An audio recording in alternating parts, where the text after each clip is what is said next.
Assalamualaikum warahmatullahi wabarakatuh. Perkenalkan, nama saya Megawati, NIM 2102222019. Baiklah, kali ini saya akan mengkaji konflik antara Palestina dan Israel. Awal mula konflik Israel dan Palestina bukanlah sebuah konflik dua sisi yang sederhana. Seolah-olah seluruh bangsa Israel memiliki satu pandangan yang sama dan sebaliknya dengan Palestina.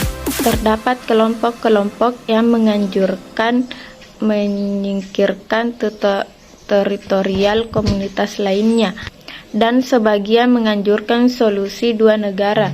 Sebagian lain menganjurkan dua bangsa dengan satu negara sekuler yang mencakup wilayah Israel masa kini, jalur Gaza, tepi barat, dan Yerusalem Timur.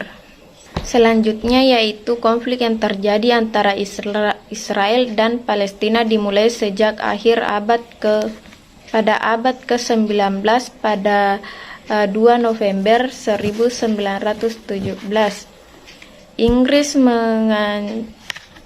Inggris merencanakan deklarasi Balfour yang dipandang pihak Yahudi dan Arab sebagai janji untuk mendirikan tanah air bagi kaum Yahudi di Palestina. Konflik sengit mulai terjadi karena masalah wilayah teritori. Secara sepihak Israel mengumumkan kini sebagai negara Yahudi, sedangkan komunitas Arab tidak bisa menerima. Akibatnya Inggris dari Palestina, sedangkan negara Arab seperti Mesir, Rusia, Irak, Lebanon, Yordania, dan Arab Saudi mulai menabuh genderang perang melawan Israel. Pembantaian orang-orang Yahudi yang diklaim mencapai 6 juta orang Yahudi di Eropa sepanjang Perang Dunia Kedua membuat dorongan mendirikan negara Yahudi atau Israel menjadi semakin kuat. Pada tahun 1935, angka imigrasi Yahudi ke Palestina meningkat antara 1933 sampai 1936. Lebih dari 164 imigran Yahudi tiba di Palestina pada tahun 1936.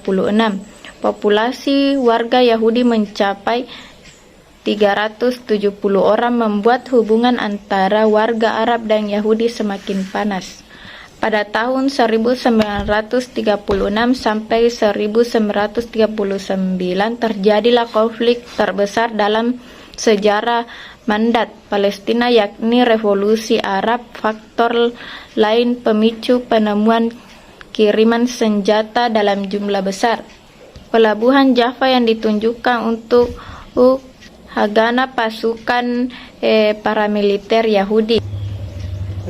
Balas serangan roket Palestina, Israel gempur Gaza. Israel pada tanggal 12 Mei 2021 meningkatkan serangannya di jalur Gaza, menargetkan gedung bertingkat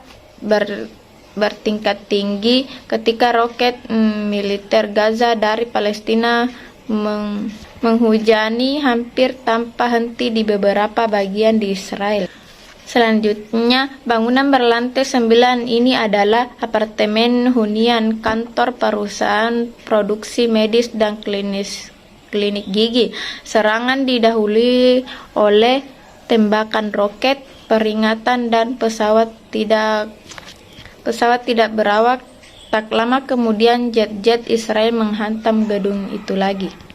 Bangunan itu rusak berat, tetapi tidak ada kabar tentang korban jiwa dan tidak menandai pertempuran terbesar antara Israel dan Palestina sejak. Bangunan itu rusak berat, tetapi tidak ada kabar tentang korban jiwa, dan ini menandai pertempuran terbesar antara Israel dan Palestina sejak 2014 lalu. Perdana Menteri Israel menjamin Netanyahu berjanji memperluas serangan sementara militer Gaza.